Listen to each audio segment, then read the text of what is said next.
عليهم أجمعين اللهم صل على سيدنا محمد وعلى آل سيدنا محمد أما بعد. Tuan-tuan, kita sambung kuliah kita kitab Sakaratul Maut, muka surat 21 tak silap saya, betul ya? 21 panggan yang mula itulah tajuk saat sakarat bagi orang yang lalai. Hari itu kita tengok saat sakaratul maut bagi orang yang beriman. Sekarang kita tengok pula saat sakaratul maut bagi orang yang lalai. Maksud dia semayang juga, puasa juga, ikut perintah Allah, tapi kadang-kadang terlalai. Macam kita lah tuan-tuan. Kita tengok. Adapun orang yang lalai, maka para ulama telah menyebutkan berbagai berita tentang mereka. Kita akan tengok ni cerita orang yang lalai, orang dululah. Siapa disebut satu persatu ni? Az-Zahabi menyebutkan bahawa tatkala Abdul Malik bin Marwan ni khalifah kerajaan Umayyah. Selepas itu tuan-tuan digantikan dengan seorang yang disebut khalifah. Tuan-tuan kena ingat, khalifah ni yang sebenar ada 9. Lepas pada Sayyidina Ali, khalifah yang sebenar kata ulama ialah Sayyidina Umar bin Abdul Aziz. Tu. Selepas Abdul Malik bin Marwan meninggal, digantikan oleh Umar bin Abdul Aziz. Sedang Abdul Malik ni, Marwan sedang sakarat saat kematian, ia mendengar tukang cuci di samping istana. Dia dengar orang duk cuci tu. Katanya, lalu kata khalifah ni, duhai sekiranya aku menjadi tukang cuci, duhai sekiranya ibuku tidak melahirkanku, duhai sekiranya aku tidak menjabat sebagai khalifah. Dia menyesal, tuan-tuan. Dia kata lebih baik aku jadi tukang cuci tak apa lagi, ataupun aku tak lahir di dunia ni, ataupun aku tak jadi khalifah, mudah bagi aku. Sebab apa? Sebab bila ada jawatan, ada dipertanggungjawabkan, banyak persoalan yang kita akan hadapi. Sama ada di saat sakaratul maut, di alam barzah nanti, di padang mahsyar, dan juga kita juga dipersoal di hadapan Allah Subhanahu wa taala. Banyak soalan. Sebab itulah tuan-tuan, dalam hidup kita ni, bangun pagi, tuan-tuan tolonglah peringat dalam diri kita. Kita ni tuan-tuan, bila bangun pagi, duk fikir pasal dunia. Bila fikir dunia, akhirat tak masuk, tuan-tuan. Bangun pagi duk fikir nak makan apa, bangun pagi duk fikir nak bayar bil elektrik, bangun pagi duk fikir nak tukar sport rim, bangun pagi duk fikir kan nak tukar kereta, nak beli rumah baru, nak beli tanah. Tuan-tuan, apa salahnya bangun pagi tu fikirlah tentang akhirat. Apa yang kita nak fikir? Bangun pagi, ya Allah, aku hari ni nak baca 2 helai Al-Quran. Kalau tuan-tuan fikir buat dunia, akhirat tak akan masuk. Dia takkan bagi seiring. Sebab tu kalau boleh pagi tu fikir dulu, hari ni aku nak baca Quran 2 helai. InsyaAllah tuan-tuan, dunia akan mudah untuk kita. Ini bangun pagi duk fikir bab-bab yang tak akhirat, kan? Walaupun tuan-tuan mencari rezeki tu, tuan-tuan, di antaranya sedekah kepada, memberi makan kepada keluarga, tapi carilah akhirat pagi tu. Hari ni aku bangun fikir, oh aku nak semayang sunat duha. Bagi ada macam tu. Ataupun bangun hari ni, ya Allah, aku bangun hari ni, aku dah siap dah untuk sedekah. Hari ni hari Jumaat, RM50 aku nak bagi dekat masjid. Fikir tentang akhirat, tuan-tuan, dunia akan datang, tu kan mudah bagi kita. Sebab rezeki Tuhan dah tetap bagi kita, cuma usaha aja. Ada orang kata kalau rezeki tetap tak payah usaha lah. Kalau tak payah usaha, masalah nasi di depan pun kena usaha ambil buah dalam mulut.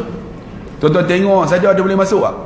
Tak ada, kena ambil buah dalam mulut. Lepas tu kena usaha kunyah, usaha telan. Sebab tu kena ada ikhtiar dan usaha untuk dapat rezeki.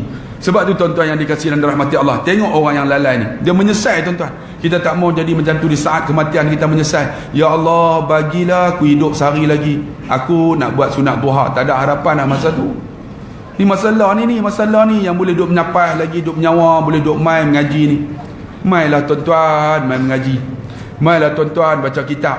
Sebab apa tuan-tuan? Sebab Nabi sebut dalam hadis dia, man salaka tariqan yaltamisu fihi ilman, barang siapa yang memudahkan jalan menuntut ilmu, sahalallahu lahu tariqan ilal jannah, Allah mudahkan jalan masuk syurga.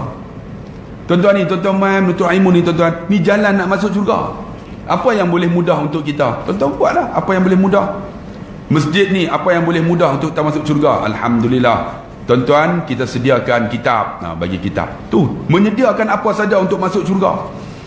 Mendorong orang mai, kan? Pi habaq kat kawan-kawan supaya mai. Nak dorong ni nak masuk syurga ni.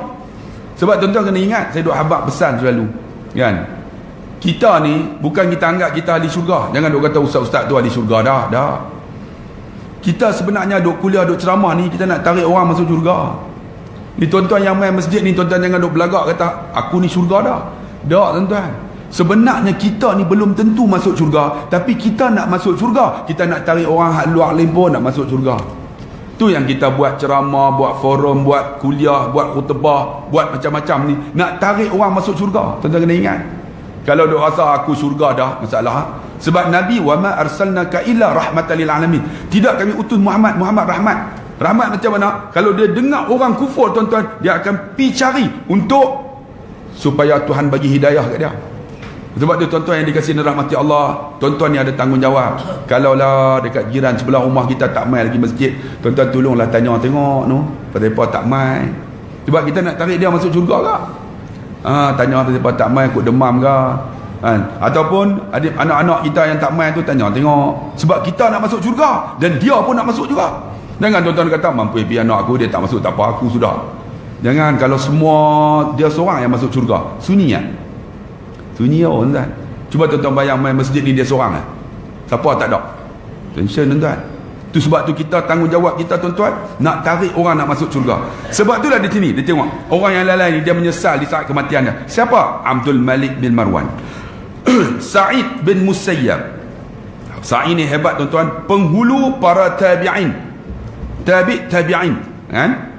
Para tabi'in ketika mendengar ucapan ini, dia mendengar ucapan tu, berkata segala puji bagi Allah yang menjadikan mereka yang berlari kepada kami pada saat kematian, lari daripada kematian, dan kami tidak berlari kepada mereka. Kematian ni kita nak lari, tapi tak boleh lari tuan-tuan, dia duk mai kan. La umur 50, esok 60, kawan-kawan kita hak 80 pun dah tak ada dah. Kalau siapa sini umur 80 tuan-tuan, tuan-tuan renung kawan-kawan kita dah tak ada. Bila pergi kenduri tuan-tuan, kita tak boleh nak cakap lah merapu. Sebab apa? Kawan-kawan kita hak sama umur 80 tak ada dah. Takkan hak umur 50 kita nak merapu kan dia tak ngam lah kan? Kawan-kawan tak ada dah tuan-tuan. Sebab tu dia kata apa? Lari kematian ni, tak payah lari, tak payah ligan dia mayat kita. Sebab kehidupan menghantarkan pelakunya kepada keterpedayaan, kita berlindung kepada Allah darinya. Sebenarnya apa yang duk nampak tu seperti farta mugana orang kata. Macam kita duk jalan atas jalan tar, nampak ayak tu, sebenarnya tu bukan ayak pun, cuma pancaran matahari nampak macam ayak. Lari tengok tak ada. Macam itulah dunia tuan-tuan, duk nampak oh ni boleh ni, tengok tak ada. Allah patah balik pula macam hajar kan, tari nampak ayak, patah balik ayak. Macam itulah dunia ni. Tengok tak ada apa, patah balik tuan-tuan. Tapi kita ni tak boleh patah balik dah. Apa yang kita pi ni pi terus ya. Terus tengok depan ada lubang terjun dah. Sebab tu kena buat preparation. Tengok lagi, Abdul Malik bin Marwan ini ketika telah mengalahkan para penentangnya dan telah membunuh Mus'ab bin Zubair di Iraq. Ni seorang wali Allah ni, Mus'ab bin Zubair, menyebarkan mushaf pada saat di bai'ah sebagai khalifah, dilantik khalifah. Dia tahu okey, Quran ni ambil seorang satu, mushaf tu Quran lah, sebar bagi mana tempat yang memerintah, semua ada serah, punya dahsyatnya. Dan membacanya kemudian menutupnya. Ini bukan saja hebat Malik bin Marwan ni, selalu baca Quran tuan-tuan, seraya berkata ini akhir masaku denganmu. Ni hari ni tak ada masa dah nak baca Quran. Tu ni orang yang baca ni. Tambahlah kita kalau tak baca macam mana. Ni orang yang baca ni, dia kata hari ni akhir lah, tak ada harapan lah nak baca. Tambahlah kita yang tak pernah baca ni, sampai dekat sakarat, pakai tak ada tuan-tuan. Az-Zahabi mengomentari, komentar tu dia komen lah hal itu yang tadi ni, yang Marwan tadi. Ya Allah, janganlah engkau membuat makar kepada kami. Dia minta, ya Allah janganlah buat tipu daya kat kami ni. Duk nampak dunia tu sebagai tempat kita nak pilih ambil. Kan nampak ni, makar tu maksud apa? Buat tipu daya kita. Kita terpengaruh dengan dunia. Ni kata Az-Zahabi. Di manakah posisi orang ini? Mana dia pergi? Dari Sa'id bin Abi Waqqas. Dari Sa'ad bin Abi Waqqas. Sa'ad bin Abi Waqqas ni sahabat Nabi. Sa'ad bin Abi Waqqas ni cerita tuan-tuan, dalam peperangan Uhud, Nabi ketika diserang tuan-tuan, kali yang kedua tu Nabi berunuk jatuh dalam lubang. Bila jatuh dalam lubang, patah giginya, datang musuh main nak bunuh Nabi. Nabi ada benteng tu, perisai tu, Nabi tepih, pap, kata pecah. Bila pecah tuan-tuan, sepihan besi tu tikam dari dia. Datang Sa'ad bin Abi Waqqas tengah kata, dia pergi pegang tu, dia tarik. Nabi kata sakit. Nabi pun makhluk Allah macam kita juga, sakit. Sa'ad Abi Waqqas dia buat macam mana? Setengah sahabat kata dia guna mulut dia, dia gigit, dia tarik tuan-tuan, patah gigi nak, dia tarik, patah gigi, keluar tu besi tu, sampai patah gigi ni, berdarah busi. Nabi kata sampai no, hang tak sayang gigi kamu kan? Apa kata Sa'ad? Aku lebih sayang kamu ya Rasulullah daripada gigiku yang patah ini ya Rasulullah. Ni Sa'ad bin Abi Waqqas ni. Cuba tengok Sa'ad bin Abi Waqqas, salah seorang yang diberi kabar gembira dengan syurga. Ni Nabi habaq kat dia syurga dah. Cuba tuan-tuan bayang tengok, kalau tuan-tuan duduk dalam ni, saya habaq, mana sini Muhammad bin Abdullah, ada tak? Siapa nama Muhammad bin Abdullah? Dia ahli syurga. Tuan-tuan seronok tak? Tak payah semayang dah. Ni Sa'ad bin Abi Waqqas ni, Nabi habaq kat dia, dia ahli syurga dah. Macam Bilal bin Rabah, Nabi dengar tapak kaki di syurga. Kalau saya macam mana? Oh, syurga dah, ayah ngajak. Tidak. Tapi tuan-tuan, bila Nabi tanya, wahai Bilal, aku dengar tapak kaki kamu di syurga, hang duk seret ceret, apa amalan hang? Apa kata Bilal? Aku ni ya Rasulullah, lepas aku ambil wudu, aku akan solat 2 rakaat sunat wudu. Sentiasa berwudu, sentiasa solat.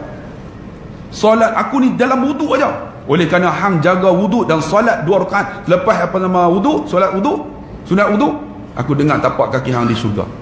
Kalau saya, dia kata, Allah kadi, aku dengar tapak kaki hang di syurga. Tak mai dah malam ni tuan. Duduk nanti lah, bila nak mati ni syurga dah. Tapi tengok ni, seorang sahabat Nabi ni, Sa'ad bin Abi Waqqas, yang Nabi habaq dekat dia ahli syurga. Ketika putrinya datang mengambil sambil menangis di sisi kepalanya, Sa'ad sedang sakarat, dia pun menghadapi sakaratul maut. Ia mengatakan, apa kata ni yang Sa'ad ni jamin syurga? Wahai putriku, janganlah menangis. Dia kata, jangan teriak. Dia kata, demi Allah, sesungguhnya aku termasuk ahli syurga. Tengok, orang yang macam ni, sebab dia ada preparation dah. Dia prepare. Macam mana tuan-tuan? Orang ni dia dah dapat kabar gembira dah, dia pulun nak jadi ahli syurga. Macam tuan-tuan lah, okey, Abdullah Khairi, bulan 8 ni saya nak hang dilantik sebagai pengarah pendidikan. Kita buat kerja tak? Saya buat kerja. Tak, kita akan pulun ni. Pengarah pendidikan bulan 8 tu. Tuan-tuan, saya bukan bulan 8 ni bukan pengarah, menteri pendidikan. Tuan-tuan tengok. Ni. Kita buat macam mana? Ni kerja ni. Sungguh-sungguh tak? Sungguh ha. Kempen tak kira lah. Pengarah pendidikan. Macam tu juga Sa'ad ni, Nabi habaq dia ahli syurga, dia berlumba-lumba tuan-tuan untuk jadi ahli syurga. Saat dia mati, puteri dia teriak, dia kata, apa tak payah teriak lah, aku ni ahli syurga. Macam Abdullah bin Abbas ni hebat tuan-tuan. Kalau siapa pergi Taif tuan-tuan, ada kubur Abdullah bin Abbas. Abdullah bin Abbas di Taif, ketika di Taif Nabi dakwah, tuan-tuan ingat kan peristiwa ketika Nabi pergi dakwah bersama dengan Zaid bin Harisah, pembantu dia ataupun lebih kurang macam anak angkat dia. Zaid ni anak angkat Nabi tu, sampai nak bagi nama Zaid bin Muhammad, turun ayat. Sebab tu kalau anak angkat jangan bagi nama-nama kita. Nak bagi nama-nama kita boleh juga. Contohnya Zaid Abdullah bin nama pak dia, nama saya Abdullah Khairi, ataupun Zaid Abdullah Khairi bin pak dia, macam tu boleh kan? Nama 3. Tak payahlah nama pak angkat, buat dilarang tuan. Zaid daripada nama Zaid bin Muhammad, sebenarnya Zaid bin Harisah, lalu ditukar. Ni bersama dengan Nabi ni. Kalau tuan-tuan dapat anak kan, nak bagi macam itulah. Kalau nama Aminah, mampu tuan-tuan. Aminah Abdullah Khairi binti Yusuf. Oh, penino. Ni anak siapa ni? Sebab nama Aminah Abdullah Khairi binti Yusuf. Tak payah kan. Kalau lelaki tu tak apa lah. Muhammad Abdullah Khairi bin Yusuf. Tu dah beza tu. Jadi bersama ni Nabi dilontar dengan batu ni, berdarah kaki. Sehingga datang Jibril, ya Muhammad, mau dah aku ambil bukit ni, aku hampak atas penduduk Taif. Nabi kata, jangan. Innaka la tahdi man ahbabta walakin Allah yahdi ma yasha. Kamu Muhammad tak boleh bagi hidayah, Allah bagi hidayah. Ya Allah, kau bukalah pintu hidayah kepada penduduk Taif. Kalau ikut tuan-tuan, Jibril nak ambil bukit tu, siapa pergi Taif tahulah, bukit tu tuan-tuan besar sekali. Kalau Jibril angkat, pum tu, hancur Taif. Taif hancur. Tapi Nabi minta apa? Ya Allah, bukalah pintu hidayah kepada mereka ni. Dengan izin Allah tuan-tuan, Allah buka pintu hidayah lepas Fathul Mekah. Lepas pembukaan kota Mekah, Taif Islam semua. Siapakah guru yang pertama yang Nabi hantar? Abdullah bin Abbas. Nabi duduk 40 hari di sana tuan-tuan. Nabi pernah duduk 40 hari. Lepas 40 hari, dihantar Abdullah bin Abbas duduk sampai mati. Dia jadi guru. Dia ni apa? Dia ialah maula kepada Nabi SAW. Cuba tengok saat kematiannya. Maula ni pembantu Nabi, duduk rumah Nabi. Di mana ada Nabi, dia ada. Nabi nak minum, dia boleh angkat cawan bagi tu maula, pembantu. Ketika kecil tuan-tuan, Abdullah bin Abbas ini macam mana? Duduk dengan Nabi. Nabi pegang dada dia, Nabi doa, Allahumma faqihhu fid din wa 'allimhu ta'wil waj'alhu min ibadikas salihin. Tu doa tu kepada Abdullah bin Abbas. Ya Allah, bagi dia faham agama, bagi dia faham Al-Quran, jadi dia orang yang soleh. Dia ni tuan-tuan boleh faham ilmu Al-Quran. Itu nama takwil. Dia boleh takwil Quran. Ayat ni turun pasal apa? Kenapa? Ni di mana turun? Punya dahsyatnya Abdullah bin Abbas. Tuan-tuan, di saat dia nak mati kan, semua sahabat ni, orang yang ada ni pakat tengok dia mati tuan-tuan. Mereka siap mandi kapan, siap sembahyang. Ketika nak bawa mayatnya masuk ke dalam ni liang lahat, tiba-tiba yang duduk di atas tu dengar apa tuan-tuan? Dalam kubur itu, ya ayyuhan nafsul mutmainnah irja'i ila rabbiki radiyatan mardiyah fadkhuli fi ibadi wadkhuli jannati. Tu dalam kubur tu terdengar suara, wahai jiwa yang tenang, ya ayyuhan nafsul mutmainnah irja'i ila rabbiki radiyatan, kembalilah kepada Tuhanmu yang mardiyah, dengan redha meredai. Tu dia dikatakan kepada dia ni, katakan kepada dia syurga untuk dia. Allahu Akbar. Kalau kita macam mana nak masuk tu, dengar, wahai Abdullah Khairi, syurga menanti kamu. Lari habis tinggal duk aku di atas orang-orang tu apa ni, dengar ni kata apa ni, masuklah ni wahai jiwa yang tenang. Mereka masuk Abdullah bin Abbas dalam yang lahat dengan ayat Quran yang dibaca. Sebab apa? Dia hafal Quran, dia boleh faham Quran. Allahu Akbar tuan-tuan. Hebatnya Abdullah bin Abbas. Kita nama Abdullah bin Abbas ke? Kita boleh pakai tuan. Sebab tu tuan-tuan, itu saat kematian manusia yang nampak apabila dah dijanji syurga. Sebab tu sahabat Nabi hebat tak hebat? Macam Anas bin Nadar. Cuba tengok Anas bin Nadar. Anas bin Nadar ni tuan-tuan, orang yang beriman ni Allah bagi dia bau syurga. Anas bin Nadar dalam peperangan Uhud, dia habaq kat Sa'ad bin Mu'az. Wahai Sa'ad, di sana ialah tempat peperangan Uhud. Wahai Sa'ad, sesungguhnya aku telah mencium di bawah kaki Jabal Uhud itu bau syurga. Tu Anas bin Nadar. Bau syurga dah bau. Kita berkentut nak, ni bau syurga dah bau. Akhirnya dia lawan tuan-tuan, dia gugur syuhada di kaki Bukit Uhud. Dia dah bau syurga dah. Kemudian bila dia mati tuan-tuan, orang pergi tengok tuan-tuan, tak kenal mayat Anas bin Nadar. Ni potong tu ni, hancur semua ni badan dia, tak tahu ni siapa ni. Tiba-tiba adik dia main tengok tuan-tuan, kenal jari tu, dia kenal. Mungkin ada tanda ke. Dia kata, ya Rasulullah, inilah abang aku Anas bin Nadar. Tak ada muka macam manusia dah, kelai habis. Tapi sebelum dia nak mati, bau syurga. Kalaulah kita buat preparation tuan-tuan, semayang pun tak tinggal, puasa pun ada. Sebab tuan-tuan kena ingat, ni disebut dalam satu kisah tu. Kalau tuan-tuan rasa hati tak tenang, hidup ni sentiasa sakit lah kan, pergi klinik pun tak mau lega, pergi doktor pakar pun tak tahu. Tuan-tuan nak buat apa? Senang kan, Nabi periksa abang kat kita. Siapa yang sakit tak mau lega, tak tahu nak buat apa dah, Nabi kata sumu tasihu, puasalah sihat. Siapa yang sakit demam tak mau kebah-kebah, tuan-tuan try puasa, sihat bang. Sebab Nabi sebut sumu tasihu. Ni kita hidup ni beramal. Contohnya orang yang ni hati tak tenang, Hati tak tenang, Allah tak tenang. Ni Nabi kata apa? Sembahyanglah awal waktu, hati tenang. Sembahyang awal waktu. Cuba tuan-tuan, hati tak tenang, ya Allah, tersalah. Try tuan-tuan 40 hari. Awal waktu tuan-tuan takbir bersama imam. Hati tenang. Sebab apa? Sebab siapa yang sembahyang berjamaah subuh sama dunia dan seisinya. Ni bagi hati tenang tuan-tuan. Ni ada orang kata, ustaz, suami saya suka marah, saya pun pandai baran. Ni Nabi kata apa? La taghdab, innal ghadab minasyaitan. Jangan marah syaitan. Khuliqal syaitan min nar. Dijadi syaitan daripada api. Tudfi'un nar bima, dipadamkan api dengan air. Maka Nabi kata, kalau duk marah, ambil wudu, selesai. Ni tuan-tuan, Tuhan bagi kat kita macam-macam ni. Kalaulah kita hidup ni prepare. Contohnya, muka tak berseri. Di dalam hadis kata, kalau muka tak seri, tengok tak cun. Wahai kakak-kakak, nak cun, mudah aja.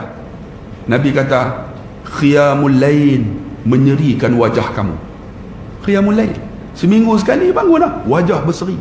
Orang tengok, rasa, rasa macam tua dah, tapi muda lagi dia ni. Tua kan muda tau, cun lah. Bukan orang lelaki lah, perempuan. Kalau yang tu cun, kunyit nama dia. Ni nak apa? Bangun khiyamul lail. Nak cerita tak reti. Ibadat ni kena buat. Bukan boleh cerita. Siapa buat, dia tahu dia dapat nikmat dia. Tuan-tuan, banyak. Banyaklah. Sebab tu tuan-tuan, apa yang disebut tu dibuat oleh sahabat. Sebab tu mereka dah prepare dah. Bila kata nak mati tu, jangan menangis. Sebab syurga menanti aku. Kalau kita dah buat ibadat, kita tak susah hati, tuan-tuan. Dia tak takut nak mati. Sebab mati ni semua orang mati. Tapi kita prepare. Kan? Kata sembahyang sunat, aku buat dah. Kan? Aku puasa sunat, ada.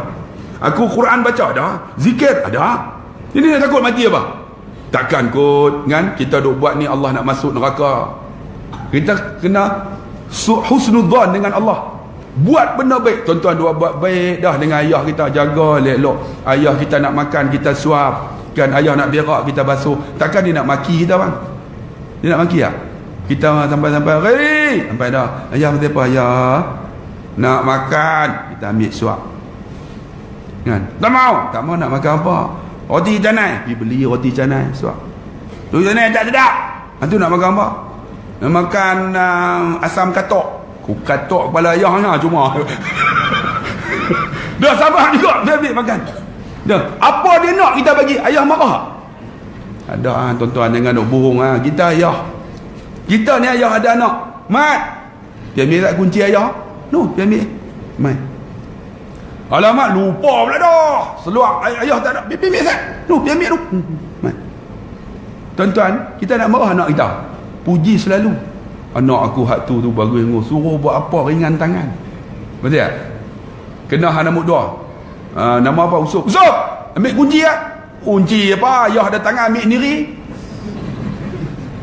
Kita pun suruh kali tu lah. Lepas tu tak suruh dah. Pergi jumpa orang lain. Usup ni aku tak tahu nak buat apa. Hak mat bagus. Usup ni kalau mampu elok lah. Betul tak? Macam tu Allah. Semua kita buat. Allah marah weh. Takkan kot Allah tak ada. Allah ni ada tuan-tuan. Lampu PHW 7073, lampu tak tutup. Berim tak dapat lagi, sila tutup. Dia kata dah tutup. PHW 7073, tutup lampu tak tutup, lupa. Sebab tu tuan-tuan, ni kita buat apa yang Allah suruh buat lah. Sebab apa?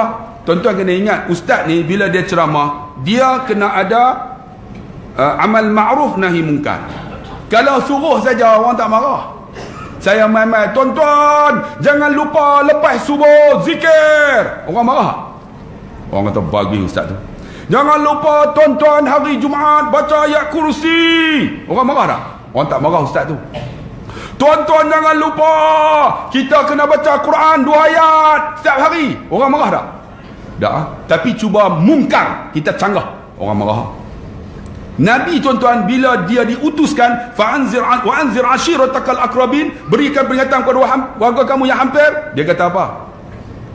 Sampai naik Jabal Qubis, wahai Arab, wahai Quraisy, di belakang sana ada musuh nak serang, hang percaya ada? Hampa percaya? Dia kata apa? Antal amin, antal al-amin. Hang ni orang al-amin, amanah. Tak pernah tipu. Sadaqta ya Muhammad. Hang ni betul Muhammad. Tiba-tiba Nabi kata apa? Ya Quraisy, qul la ilaha illallah. La ilaha illallah tu orang faham. La tu menafikan, la ilaha isbatkan ilaha. La tu menafikan apa yang disembah. La ilaha illallah. Bila kata la ilaha illallah tu menafikan penyembahan berhala. Itu orang marah. Ustaz kalau kata okey zikir tak marah, tapi dia kata oi, rokok jangan hisap, marah lalu. Dia boleh bangun belah balik. Saya pernah pergi ceramah, dia kata pak ustaz nak ceramah apa ceramahlah, nak hantam kerajaan pun hantam, rokok jangan sebut. Dia apa kata saya? Yang tu orang tak suka. Bila ustaz datang canggah aja dia marah. Macam itulah bila Nabi kata apa? La ilaha illallah, bangun Abu Lahab. Abu Lahab yang Nabi lahir buat akikah kepada Nabi seekor unta. Abu Lahab buat kekah kat Nabi seekor unta. Panggil tuan-tuan ni pembantu dia, suruh menyusu Nabi SAW. Susu Nabi SAW. Tuan-tuan, Ummu Aiman yang jaga tu, ni siapa ni? Ni bibi Abu Lahab. Ketika bila disebut la ilallah, Abu Lahab bangun. Alihadza jama'tana, yang ni hang kumpul kami. Taballaka ya Muhammad, celaka hang Muhammad. Itu dia. Sebab tu tuan-tuan ingat, dalam hidup kita ni bila sebut benda baik memang orang suka, tapi bila kita canggah dia cukup marah. Tapi canggah ni kena buat. Dia ada amal ma'ruf wa nahyul 'anil munkar, dicegah munkar ni susah ni. Susah nak buat tuan-tuan. Sebab tu kita dah buat dah. Allahu akbar, baik buat dah, munkar pun tak buat dah. Elok. Takkanlah Tuhan nak masuk kita neraka no. Sebab kita manusia biasa yang tak jumpa Nabi pun, Nabi tak pernah tengok tuan. Tuan-tuan pernah tengok Nabi tak? Tapi tuan-tuan tetap beriman. Nabi kata, aku ada orang yang paling dekat dengan aku. Mereka ini ahli syurga. Sahabat angkat tangan. Kami kah ya Rasulullah? Tidak. Kamu ialah sahabat aku. Tetapi mereka ini ikhwan aku. Ikhwan. Siapa ini? Sahabat kata, mereka ialah umat-umat akhir zaman yang mereka tak pernah tengok aku, tak pernah berhadapan dengan aku, tak pernah melihat lidahku berbicara, tetapi mereka sayang kepada aku. Mereka ini ikhwan aku. Siapa mereka tu? Kita. Tuan-tuan pernah tengok Nabi tak? Saya pun tak pernah tengok. Cuba bayang tengah duk ceramah ni, Nabi masuk, dia tolak pintu, bercahaya ya. Aku Muhammad Rasulullah. Tuan-tuan nak tunggu saya ke nak pergi sana? Tinggal saya tuan-tuan. Bagi peluk dia kan. Saya pun tak ingat tuan-tuan nak aku awal lagi. Sebab saya tengok dulu, tuan-tuan duk tengok saya. Saya celapak awal lagi. Tapi saya pun tak tahu muka Nabi macam mana. Saya pun tak pernah tengok. Duk cerita pasal Nabi, bila cerita saya umai. Sebab apa? Sebab kita duk pi selalu kan, Assalamualaikum ya Rasulullah. Tak pernah dengar pun Nabi jawab salam. Tapi Nabi kata apa? Sesiapa yang selawat dekat aku, Jibril akan bawa selawat ini sampai dekat kubur aku. Jibril akan sampai salam kepada aku dalam kubur. Aku jawab salam tersebut. Itu dia tuan-tuan. Sebab apa tuan-tuan? Kita umat akhir zaman yang tak pernah tengok Nabi, tak pernah pun tengok Nabi semayang macam mana. Tuan-tuan, tak pernah tengok Nabi semayang, tapi kita tengok ulama-ulama semayang. Jangan duk tanya pula, ustaz nak tanya ustaz, dalil rokok macam mana? Dalil rokok apa dia? Dalil i'tidal. Saya pun tak apa dalil tu tuan-tuan. Saya tengok ada ulama buat macam tu. Tuan-tuan nak tanya dalil semua mampu ya. Ibadat ni kita, sebab tu saya kita tengok ulama-ulama buat, kita buat lah. Kan? Sebab kita nak mengaji semua macam tu, semua nak dalil mampu ya. Ni ustaz ni. Ustaz sujud pasal apa lama? Mana dalil dia? Oh, mampu ya. Ada tak dalil? Tuan-tuan apa tak? Kalau aku tak apa, hampa lagi tak apa. Betul tak? Kita orang yang bahasa ni ikut aja tuan-tuan. Kan? Sebab apa? Itbak, kita ikut. Kalau dia masuk syurga, kita jamin masuk syurga sama-sama. Ni, mereka dah prepare dah. Yang sahabat-sahabat tadi. Ia benar, maka selamat untuknya. Sebab Rasulullah SAW telah bersaksi untuknya bahawa ia masuk ahli syurga. Sebab Nabi dah sebut dah, di antara orang yang masuk syurga, asyarul mubasyirin fil jannah, 10 orang jamin syurga, termasuk Sa'ad bin Abi Waqqas. Sa'ad bin Abi Waqqas yang jamin syurga. Khalifah Muawiyah bin Abi Sufyan. Khalifah Muawiyah ni dia tak sebut juga sebagai Khulafa ar-Rasyidin. Khulafa ar-Rasyidin 4 aja. Abu Bakar, Umar, Osman, Ali. Sampai Muawiyah ialah kerajaan Umayyah tidak dilantik sebagai khulafa. Dia ni disebut mulukiyah. Maksud apa? Sultan, raja yang memimpin. Contohnya dia akan lantik anak dia, anak ni lantik anak dia, anak ni lantik anak dia. Itu mulukiyah. Raja-raja yang dilantik. Muawiyah ni bin Abi Sufyan bin Umayyah bin Khalaf. Sebab tu disebut kerajaan Bani Umayyah. Lepas jatuh kerajaan Bani Umayyah, naik kerajaan Bani Abbasiyah. Ini Ahlul Bait. Lepas tu tuan-tuan, kerajaan Abbasiyah ni tuan-tuan hebat tak hebat? Allah bagi kepada mereka ni banyak orang alim. Alim banyak ni. Bila alim semua tuan-tuan, menyebabkan mereka tak seimbang. Sebab tu tuan-tuan kena ingat, kalau mengaji ni biar ada 3 ilmu ni. Pertama, mesti ada aqidah. Kemudian ilmu fiqh, dan kena ada tasawuf, kena ada ni. Kalau mengaji saja bab-bab fiqh kan, tapi tak ada tasawuf, dia akan jadi pasik. Bab fiqh ya, tapi tasawuf tak ada, jadi pasik. Tapi kalau mengaji tasawuf saja, tak ada ni ilmu ni, ilmu fiqh, dia akan jadi kufur kepada Allah. Sebab tu kena ada 3 ni tuan-tuan, kena ada. Kalau boleh dah mengaji dah bab akidah, mengaji dah bab fiqh, kena mengaji bab tasawuf, baru kita sembahyang ada khusyuk. Kalau mengaji bab fiqh saja, dia jadi macam mana? Mengaji bab fiqh saja, tak mengaji bab tasawuf. Fiqh pandai, tiba-tiba simpan duit harta sampai nak cukup haul, dia kata apa? Ikut fiqh. Macam mana tak mau bagi cukup? Seminggu lagi nak cukup haul, dia pun ambil harta tu bagi kat bini dia. Maka tak kena keluar zakat. Ikut fiqh. Kemudian bini dia kata, oh dah bagi kat saya abang, dah abang ambil balik, bagi balik kat abang. Kena zakat tak? Tak kena, tak cukup setahun. Dia duk main. Sebab apa? Sebab tak ada tasawuf. Tapi orang yang tak tahu ni, bukan saja tak ni nak bagi cukup haul, apa yang ada lagi bagi. Itu orang tasawuf. Sebab tu kita kena mengajar. Ada orang kata tasawuf ayat acak. Kalau mayang tak ada tasawuf, dia takkan ada tuan-tuan. Yang kata khusyuk tu macam mana? Khusyuk ni macam mana? Tuan-tuan, macam kita duduk batas bendang. Tuan-tuan bila duduk batas bendang, di antara bendang ke bendang tu ada apa? Ada batas dia. Batas tu, bahasa surat dia tak sebut batas, dia sebut pematang. Yang tuan-tuan kata pematang tu, pematang ialah batas yang memisahkan bendang di antara bendang. Kita jalan atas bendang tu besar. Batas dia besar mana? Besar ni ya. Tuan-tuan jalan, tuan-tuan boleh jalan betul ke jatuh? Tanya tuan-tuan tak pernah tengok bendang ke? Oi, bentang lampau duduk kat taman. Ni, bila jalan, kita terleceh jatuh kan? Jatuhlah bendang. Bila jatuh naik balik. Macam tu sembahyang orang yang macam kita. Allahu Akbar. Fatihah 40 tahun dah baca, dia akan tersasar. Jatuh, naik balik. Tolong naik balik. Jalan atas bendang, jatuh. Tuan-tuan rebah tu ya? Jatuh. Beru. Habis segala. Bekas semai langgar habis. Tak, tuan-tuan naik balik. Jatuh, naik balik sampai ujung. Macam tu solat orang biasa. Bila jalan atas batas, Allahu Akbar, jatuh naik balik. Sebab kita orang biasa tuan-tuan.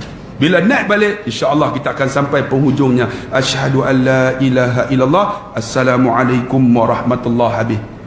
Insya-Allah kalaulah dapat sikit khusyuk pun jadilah. Sebab kita orang biasa yang tak pernah tengok Nabi, tak pernah jumpa tabi'in, tak pernah jumpa pun. Nak jumpa tu ustaz yang macam-macam kita ya. Jadi kita tetap juga beriman kepada Allah Subhanahu Wa Taala. Sebab tu tuan-tuan sebut tadi, bila mereka ni mengaji ilmu banyak ni, kerajaan ni bina ni apa jamiah, universiti, buat maktabah banyak-banyak. Tetapi tuan-tuan, nahi mungkar tak ada. Hampa nak buat maksiat buat aku tetap aku. Bila buat macam tu, tak ada Islam yang ditegak, Allah datangkan bala umum. Sebab tu tuan-tuan kena ingat, kalau Taman Selasih ni hebat, buat ma'ruf bagus, mungkar tak cegah, tuan-tuan tengok nak Allah datang bala umum. Bala umum macam mana? Dia tak kira siapa. Ni Allah datang bala umum, Allah hancurkan kerajaan Abbasiyah dengan Allah datangkan tentera Mongol. Mongol mai serang. Siapa yang pimpin? Genghis Khan. Siapa ketua panglimanya? Holago. Mai serang, bunuh habis ulama-ulama. Ulama semua kena bunuh. Kitab yang mereka susun tu dalam maktabah pustakaan tu, dia ambil oleh Holago tuan-tuan, dimasukkan dalam sungai Furat, dijadikan sebagai jambatan untuk lalu sungai Furat. Punya hinanya orang Islam apabila mereka meninggalkan ni nahyul an munkar, cegah munkar. Ni pijak kitab tu sampai sungai tu ayat yang jernih jadi hitam sebab dakwat kitab-kitab ulama. Allah hina sungguh. Ni darah ni tuan-tuan seperti mana banjir, dibunuh ulama-ulama, diletak, dibunuh. Macam ni, macam laut darah. Allah jatuhkan tuan-tuan Islam, kerajaan Abbasiyah. Tuan-tuan tengok siapakah Khalifah Muawiyah bin Abi Sufyan, kerajaan Umayyah. Menjelang kematiannya, dia khalifah yang pertama, turun daripada atas kursinya, dia turun. Muawiyah bin Abi Sufyan. Muawiyah ni jangan hina dia. Sebab apa? Dia banyak merawi hadis. Ada orang tuan-tuan sebab dia lawan dengan Sayyidina Ali, kan? Bila lawan tuan-tuan dalam peperangan Siffin, diletakkan Quran di hujung pedang oleh Amr bin al-As, panglima dia. Akhirnya tuan-tuan Sayyidina Ali terbunuh, termasuk juga Sayyidina Husain dipenggal kepala dia. Ada orang tak suka dengan dia, kutuk dia, tambah-tambah Syiah lagi tak suka. Sebab tu tuan-tuan, kalau kita semayang jangan ikut Syiah. Semayang macam mana? Allah, Syiah ni dia akan angkat ni, dia akan angkat. Tuan-tuan tengok Syiah semayang, Allah, dia 4 kali. Kita pun ada ikut Syiah dah. Allah, astagfirullahaladzim, tak masuk. Allah, astagfirullah. Tu tengok siapa 2-3 kali tu Syiah lah tu. Taubatlah tuan-tuan, jadilah ahli sunnah wal jamaah. Sekali takbir sudah, ini doa Allah, astagfirullahaladzim. Gelak apa lagi Aisyah, kita tengok ramai geng Syiah sini tuan-tuan. Ni Khalifah Muhammad, membuka Permaidani. Dia turun daripada kursi tu, dia buka Permaidani dan menyungkurkan wajahnya di tanah seraya berkata, dia buka Permaidani tu, dia letak tanah ni, dia letak muka di atas tanah. Dia kata apa? Maha benar Allah. Lalu dia baca ayat Quran, man kana yuridul hayatad dunya wa zinataha nuwaffi ilaihim a'malahum fiha wa hum fiha la yubqasun ulaika alladhina laysa lahum fil akhirah illa an-nar wa habita ma sana'u fiha wa batilun ma kanu ya'malun. Sadaqallahul aliyul azim. Barang siapa yang menghendaki kehidupan dunia, ni baca ayat Quran, dan perhiasannya, nescaya kami berikan kepada mereka balasan pekerjaan mereka di dunia dengan sempurna, dan mereka di dunia itu tidak akan dirugikan. Itulah orang-orang yang tidak memperoleh di akhirat kecuali neraka, dan lenyaplah di akhirat itu apa yang telah mereka usahakan di dunia, dan sia-sialah apa yang telah mereka kerjakan. Kemudian ia mengatakan, bila dia baca ayat ni tuan-tuan, dia kata apa? Aku tidak mempunyai yang lebih menetap daripada la ilaha illallah Muhammad Rasulullah. Tengok orang yang hebat ni. Kisah ini terdapat dalam wasiat para ulama, tetapi sanadnya perlu ditinjau ulang. Maksud dia sanad dia tak berapa sahih. Kemudian ia berkata, apabila aku mati, kapanlah aku dengan burdah yang aku ambil daripada Rasulullah. Sebab tuan-tuan, kalau tuan-tuan pergi dekat Damsyik, ada jubah Rasulullah SAW. Dia kata ambil burdah tu. Burdah tu tahu burdah apa? Selendang kan? Burdah yang aku ambil daripada Rasulullah sallallahu alaihi wasallam. Dia kata, lihatlah pada botol yang berada di Dewan Pejabat Negara. Ada satu botol tuan-tuan dekat pejabat tu, apa dia? Yang berisi kuku dan rambut Rasulullah. Kalau tuan-tuan pergi Damsyik ataupun pergi dekat Turki, ada botol yang disimpan janggut dan rambut Nabi SAW, termasuk kuku. Dia kata ambil tu dekat pejabat aku tu, kuku dan rambut yang simpan dalam botol tu. Kemudian dia kata, letakkanlah itu di kedua mataku dan hidungku. Kemudian ia pun pulang ke rahmatullah. Tengok tu, dia pesan apa? Supaya letakkan tu. Semata-mata apa? Supaya kokolah dapat syafaat Nabi SAW. Nak dapat apa syafaat? Kalau hidup kita tak pernah selawat, tak ada harapan lah. Kita pun sama. Sebab apa? Abdullah bin Ubay, anak dia pergi jumpa, ya Rasulullah, bapa aku dah mati ya Rasulullah, boleh tak aku nak minta jubah kamu? Nabi bagi jubah tuan-tuan kepada anak Abdullah bin Ubay. Lalu dikapankan Abdullah bin Ubay ni. Tuan-tuan tahu Abdullah bin Ubay itu siapa? Orang yang munafik. Munafik dia ni, munafik. Bila semayang duduk belakang Nabi, tapi di belakang dikutuk Nabi. Sembahyang belakang Nabi. Nabi hina Nabi, kutuk Nabi, peperangan Uhud, peperangan Badar. Semua ni duk hasut Nabi supaya apa? Supaya Nabi dan para sahabat dibunuh. Dia mati tuan-tuan. Anak dia pergi jumpa Rasulullah, bapa aku dah mati, boleh aku dah minta jubah kamu. Nabi bagi tuan-tuan. Bila bagi, dikapankan Abdullah bin Ubay dengan jubah Nabi. Ketika tuan-tuan nak pergi semayang, ni Umar Al-Khattab kata, ya Rasulullah, dia munafik ya Rasulullah, jangan semayang. Nabi kata, Nabi buat tak tahu. Nabi nak pergi semayang, Allah turun ayat tuan-tuan, menempelak ni sembahyang kepada orang munafik. Sebab apa? Sebab hebatnya Umar Al-Khattab yang disebut sebagai pendahulu wahyu. Apa pendapat dia tuan-tuan seiring dengan wahyu tu Sayyidina Umar tu. Sebab tu setengah kata kalau ada Nabi selepas pada Nabi SAW, Umar lah orangnya. Umar tu, Sayyidina Umar hebat tuan-tuan. Sebab tu tuan-tuan yang dikasihi dan dirahmati Allah Subhanahu Wa Taala, cuba tengok dia kata sini. Sambung lagi, menjelang kematiannya. Nah, ni yang lain pula tadi Muawiyah bin Abi Sufyan. Menjelang kematiannya, Harun Ar-Rasyid berdiri. Harun Ar-Rasyid ni seorang khalifah kerajaan Abbasiyah. Berdiri menghadapi pasukannya, tenteranya. Duduk depan tenteranya. Ia memandang pasukannya dan berkata, dia habaq dekat tentera dia ni, wahai zat yang tidak akan hilang kekuasaannya. Apa zat yang tak hilang? Allah. Wahai zat yang tak akan hilang kekuasaannya. Dia nak habaq, hari ni aku kuasa tak ada dah, dia kata. Sebab dia saat dia nak mati tu. Rahmatilah orang yang telah hilang kekuasaannya. Hari ni aku tak ada apa dah. Harun Ar-Rasyid ni tuan-tuan hebat lah. Tuan-tuan, abang ipak dia nama seorang wali Allah. Abang ipak kepada Harun Ar-Rasyid. Tuan-tuan tahu nama apa? Seorang Syekhul Kabir Bahalul nama dia. Abang ipak kepada Harun Ar-Rasyid. Nama Bahalul. Tuan-tuan bagilah nama anak Bahalul. Kita kalau Bahalul teruk, sebenarnya Bahalul tu seorang wali Allah. Bahalul. Bahalul. Abang ipak kepada Harun Ar-Rasyid tuan-tuan. Namanya Bahalul. Janganlah tuan-tuan.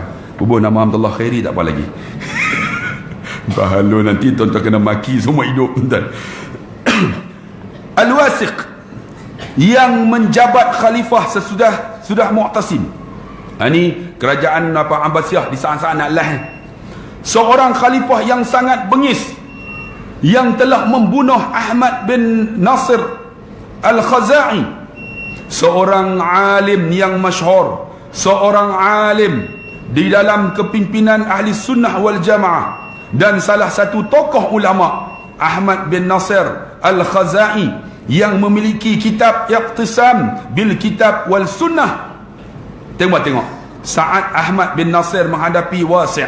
Ni saat ni Ahmad menghadapi Wasi' ni, orang yang bengih ni. Wasi' mengucapkan untuk mengatakan bahawa Al-Quran adalah makhluk. Dia kata Quran tu makhluk. Ia menolak dan mengingkari, tidak sudi dan tidak menyerahkan. Al-Wasi' naik berang lalu menyerangnya dan dengan tombak dan menusuknya hingga menyembelihnya seperti menyembelih seekor kambing. Cuba tengok. Ini dahsyat tak dahsyat tuan-tuan. Masa tu mereka menganut pahaman Mu'tazilah.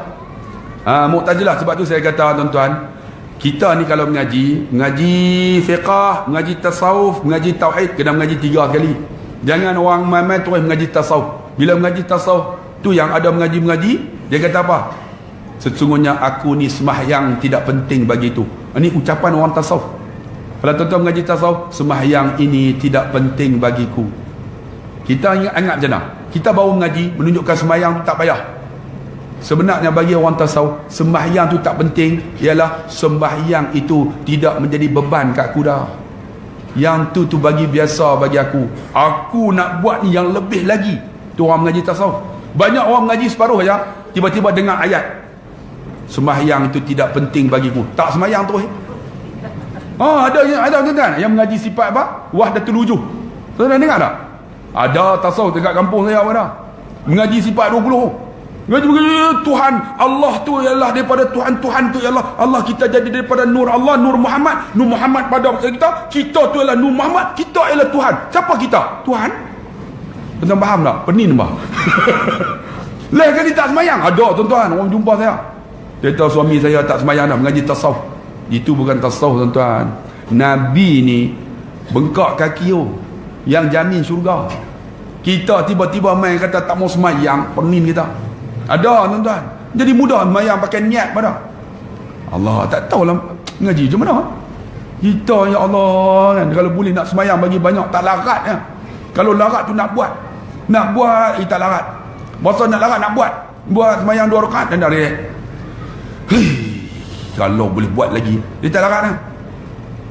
Tu bosan nak buat lagi. Ni dia pun tak mau sembahyang. Kalau contoh seronok tu. Kalau Nabi mai dia kata hang ahli syurga, saya pun tak mau sembahyang. Bukan senang tuan-tuan nak bangun tuan-tuan kan. Bangun malam-malam kita tak tahulah, kalau tak rasa kekuatan dalam tak buat tapi duk fikir aku ni mati ni. Sebab tuan-tuan Imam Ghazali tuan-tuan umur 40 dia mengajak umur 40. Dia mengajak. Habis umur 40 dia tulis kitab pula, dia tak mengajak dah. Imam Ghazali ni umur 50 dia tulis, daripada 40 sampai 50 dia tulis kitab. Tu yang keluar Minhajul Abidin, Riyadhus Salihin. Ni Imam Ghazali kan. Apa nama? Minhajul Abidin. Satu lagi apa? Kitab yang dekat sangat tu, Ihya Ulumuddin, nampak ni kan. Ni semua ni yang tulis oleh Imam Ghazali sampai umur 50. Umur 50 dia tak tulis dah. Orang tanya, wahai Imam Ghazali, kenapa tak tulis? Dia kata, aku berhenti menulis dan mengajar kerana aku bersiap untuk menghadapi saat kematian aku. Umur 50 siap dah. Kita umur 60 duk tukar sport rim baru ni. Allah. Duk kalut lagi ni cucu kita nutuk tu. Cucu tak mai hari ni lah, rindu lah. Buat menampak lah. Fikirlah tu, oi, hari ni nak baca Quran, duk fikir cucu. Allah, sudahlah tuan-tuan. Duk fikirlah ni duit APF tu bila nak keluar atau umur 60 dah. Kalau keluar nak buat rumah baru. Rumah baru kepala otak hang 62 hang nak mampus dah weh. 22 tahun dah. Rumah tu ada tuan-tuan. Tuan-tuan ingat simpan duit tu. Ni anak faraid lah. Anak faraid lah. Umur 60 pencen larat tak? Larat tu 60. Allah, naik tangga jadi cikgu tuan-tuan. Saya tahu lah. Cikgu umur 60 naik tangga nak pencen tu. Kena kelas tingkat 4. Berhenti 8 kali. Kelas mula pukul 9, dia sampai 9.45. Habis kelas dah, baru sampai. Tu pun sembang nak dapat pencen. Dia kata nak buat rumah baru. Saya duk tengok nak naik atas pun tak larat dah. Urusan nak turun ke bawah dah. Tu pun duk fikir gitu, ni pencen nak buat rumah baru. Allahu Akbar tuan-tuan. Kau abang fikirlah, kita ni nak pi dah. Imam Ghazali umur 50 prepare nak mati lah. Quran kalau boleh bacalah bang, bacalah, tolonglah baca. Saya duk peringat saya ni supaya saya peringat juga baca. Bacalah bang. Tu pasal apa duk bunyi tu. Macam Syria pun. Macam kena serang lah tuan-tuan.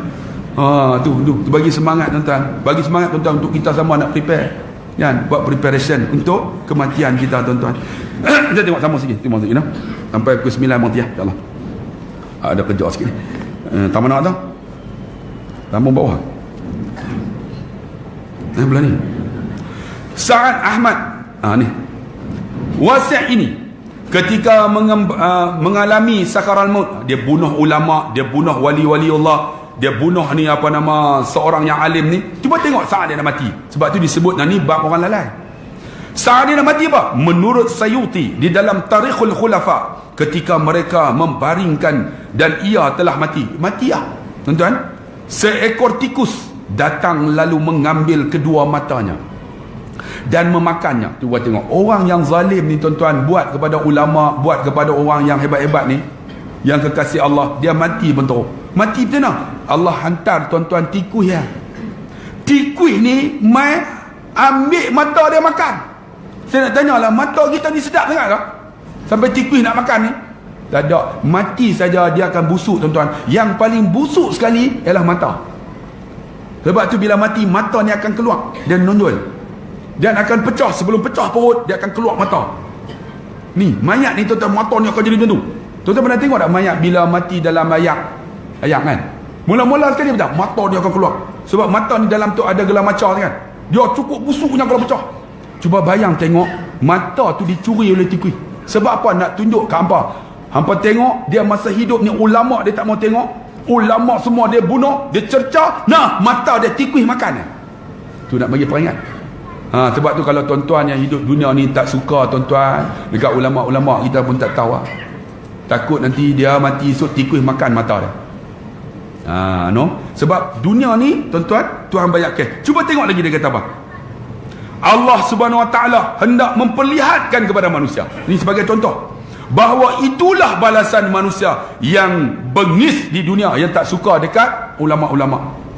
Cuba tengok Tawas, seorang alim Yaman. Yamin tu Yaman. Tawas, seorang alim Yaman, menemui Abu Ja'far Al-Mansur, sama juga khalifah kerajaan Abbasiyah. Abu Ja'far adalah seorang yang bengis. Ia telah membunuh para raja, gubernur dan menteri. Juga ia seorang yang cerdik. Abu Ja'far Al-Mansur ni, dia bunuh siapa yang lawan dia, semua dia bunuh. Diceritakan seekor lalat hinggap terus menerus di atas hidung Abu Ja'far. Allah hantar lalatnya. Tuan-tuan tengok, mati Fir'aun kerana apa? Mati Fir'aun, Allah datangkan Nabi Musa untuk dakwah. Mati Fir'aun kerana ayak. Mati Namrud kerana apa? Yang datang dakwah kepada Namrud ialah Nabi Ibrahim AS. Mati Namrud kerana apa? Kerana seekor nyamuk. Namrud ni tuan-tuan mati seekor nyamuk. Nyamuk masuk dalam telinga. Ingat rongga telinga ni dia bersambung dengan otak. Nyamuk tu masuk ke otak. Dia ada ketuk. Tak tahu nak buat apa ketuk. Dia ambil kepala dia tu, dia pergi kat dinding, dia ketuk. Pecah kepala. Namrud mati dengan seekor nyamuk. Jadi nak tunjuk apa? Hampa jangan duk hebat sangat, kata. Ni Namrud hebat tak hebat tuan-tuan, dia boleh ambil Nabi Ibrahim ni, lontak masuk dalam api tu punya dahsyatnya. Sehingga datang burung cak-cerit. Tahu burung cak-cerit? Kita bagi cak-cerit lah. Burung kecil, burung padi mamat. Dia ambil ayak tuan-tuan, dia main tuang di atas. Dia ambil ayak main tuang. Burung lain bakal tanya, wahai burung cak-cerit, hang duk ambil ayak duk padam api hak besar ni, boleh buat apa? Burung tu kata apa?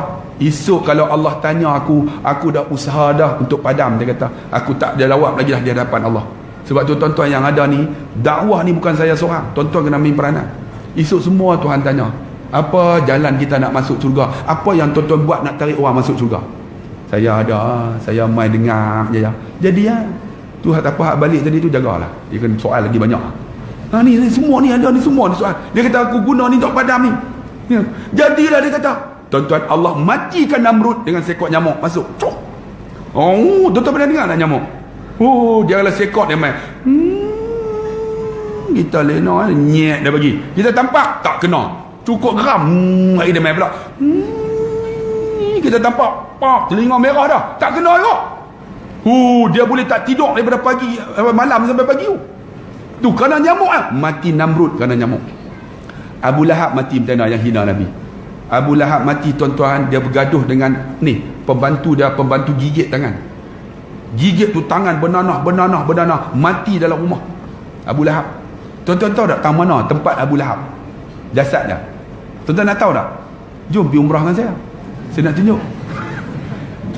Tuan-tuan tahu tak sa'i daripada Safa Marwah. Di Marwah tu, tuan-tuan turunkan bawah kan, siapa yang pergi umrah tahu, pergi haji. Di bawah tu ialah tandas. Tandas itulah tempat Abu Lahab ditanam. Dia mati dalam kubur tu tuan-tuan. Di rumah dia, anak dia pergi tengok. Anak dia tak berani nak buat apa sebab mata dah keluar, busuk keluar ulat ni. Lalu anak dia buat macam mana? Anak dia ambil batu tauk lah. Ambil batu tauk, busuk sangat dah, tauk sampai tertutup rumah tersebut. Lalu rumah tu sekarang, tempat itulah yang dibina tandas yang kita pergi. Jadi siapa yang selalu duk masuk tandas tu, adik-beradik Abu Lahab lah tu. Hina je tuan-tuan. Allah hina ni orang yang tentang Allah Subhanahu Wa Taala.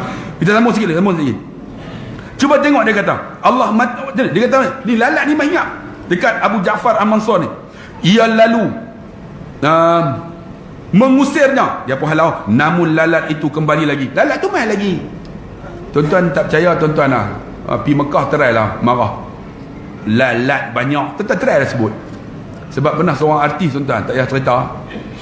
Pernah seorang artis, dia cerita artis 50-an, dia pergi Mekah tuan-tuan, sampai pasang kelambu. Lalat tak ada, tapi kat dia lalat main. Penuh lalat ni. Tu tahun-tahun 50-an dulu artis, ada orang cerita. Sebab apa tuan-tuan? Tak tahulah apa yang dia buat. Lalat tu duk main lagi.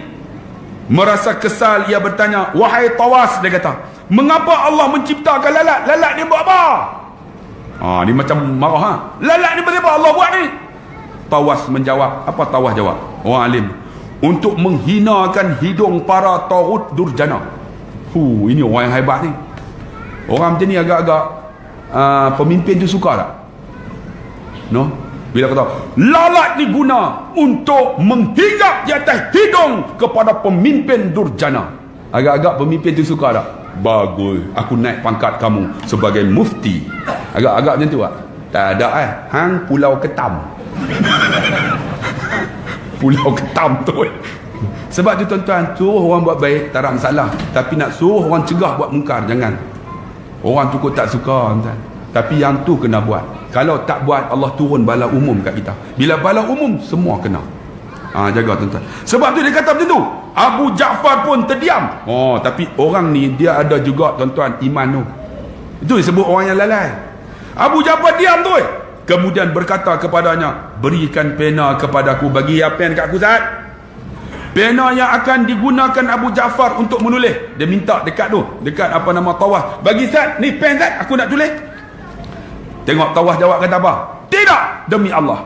Jika anda hendak menulis kebenaran, maka aku bukan pembantumu. Hang nak tulis benda baik, aku bukan bantu hang buat jahatnya. Dan jika kamu hendak kebatilan, maka aku tidak menolongmu atas kebatilan. Kemudian ia berdiri dan meninggalkannya. Inilah salah satu sikap ulama yang bertakwa sewaktu berhadapan dengan orang-orang yang lalai. Ini orang yang berani tuan-tuan. Sebab tu nak lahir orang macam ni bukanlah mudah tuan-tuan, kecuali orang yang letakkan imannya kepada Allah Subhanahu Wa Taala. Al-Mahdi, khalifah putera Abu Ja'far Al-Mansur, menemui Ibnu Abu Zaid di Masjid Nabawi. Maka orang-orang pada berdiri, semua pakat berdiri sambut ni anak kepada Abu Ja'far Al-Mansur tadi untuk menyambutnya, kecuali Ibnu Abi Zaid, seorang muhaddis. Seorang muhaddis ni, bila sebut muhaddis, dia menghafal hampir 300,000 hadis. Itu yang sebut muhaddis. Kita ada tak muhaddis di sini? Ada tuan-tuan. Seorang doktor di Perlis. 300,000 muhaddis. Al-Mahdi berkata kepadanya, mengapa anda tidak berdiri untuk menyambut kami sebagaimana yang dilakukan orang-orang? Dia tanya, oi, hang kenapa tak bangun? Ia menjawab, demi Allah yang tiada Tuhan yang berhak disembah melainkan Dia, aku tadinya hendak berdiri untuk menyambut anda. Lalu aku teringat firman Allah Subhanahu Wa Taala, yauma yaqumun nas li rabbil alamin, iaitu hari ketika manusia berdiri menghadap Tuhan semesta alam. Al-Mutaffifin ayat 6, maka aku tidak jadi berdiri demi hari tersebut. Ini ulama hebat ni. Kita bagaimana tak berdiri? Aku nak berdiri apa? Esok aku akan berdiri di hadapan Allah. Allah tu lebih hebat daripada kamu, orang biasa yang dilantik oleh rakyat untuk menjadi raja. Sebab itulah tuan-tuan, ni kita cerita orang yang lain. Al-Mahdi berkata, duduk dah. Ni orang ni dia ada iman juga. Bila orang macam tu dia kata, duduklah demi Allah. Tidak tersia satu rambut pun di kepalaku melainkan berdiri, kerana merinding ni apa? Merinding ni apa? Bahasa Indo ni. Merinding ni macam hormat kot. Merinding. Melainkan berdiri. Tak ada masalah kita berdiri pun tidak mensia-siakan aku di sisi Allah Subhanahu Wa Taala. Abdul Haq Ashbili menyebutkan tentang Mu'tasim menjelang kematian. Mu'tasim seorang panglima pasukan sekalipun khalifah yang berhasil menakluk Umuriyah dengan 90,000 pasukan. Ini dia cerita tentang Abdul Haq. Kita akan sambung pada bulan depan, insya-Allah. Bulan depan ada. Bulan depan saya ada. Lepas bulan depan kita bulan 4 kan. Lepas tu Ramadan kan. Kita ada satu kuliah lagi tak? Dah nak. Kalau Ramadan insya-Allah ambil tarikh yang besar juga minggu pertama, hari Jumaat malam untuk tazkirah abang dah. Jadi tazkirah Ramadan insya-Allah pada minggu yang pertama, kalau tu yang tu jugalah saya ambil. Kalau kena ujung lah. Jadi insya-Allah ada kuliah lagi lah. Lepas tu kita rehat. Lepas Ramadan tu ada rehat sikit. Okey. Jadi insya-Allah kita sambung. Abdul Haq Ashbili menyebutkan tentang Mu'tasim pada bulan depan insya-Allah. Wallahu a'lamu bis-shawab. Bismillahirrahmanirrahim. Alhamdulillahi Rabbil Alamin. Wabihi nasta'in ala umur dunya wa din. Wassalatu wassalam ala rasulillah khairul amin wa ala alihi wa sahbihi ajma'in. Allahumma zidna ilma warzuqna fahma. Allahumma nawir qulubana binuri hidayatik kama nawatal arda binuri syamsika abadan abada birahmatika ya arhamar rahimin. Allahumma faqihna fid din wa 'allimna ta'wil waj'alna min ibadika salihin. Allahumma rabbana atina fid dunya hasanah wa fil akhirati hasanah wa qina adzabannar wa qina azabannar. Alhamdulillahi Rabbil Alamin. Taqabbalallahu minkum. Satu lagi, siapa yang dulu pernah beli gel tu kan, dah habis dah, saya bawa produk baru. Dulu harga 80, nak habiskan stok, ada 2 kotak lagi. Malam ni RM50 tuan-tuan. Bantu sekolah. Gel tu kalau sapu dekat sendi-sendi yang sakit bagus, ataupun malam sebelum tidur sapu dekat tapak kaki tuan-tuan, tidurlah, insya-Allah Allah bagikan kesembuhan. Satu lagi saya keluarkan minyak wangi baru, yang lelaki ada 5 pewangi, yang perempuan pun ada 5 pewangi. Siapa nak boleh dapat kat situlah. InsyaAllah harga dia RM30. InsyaAllah boleh dapat.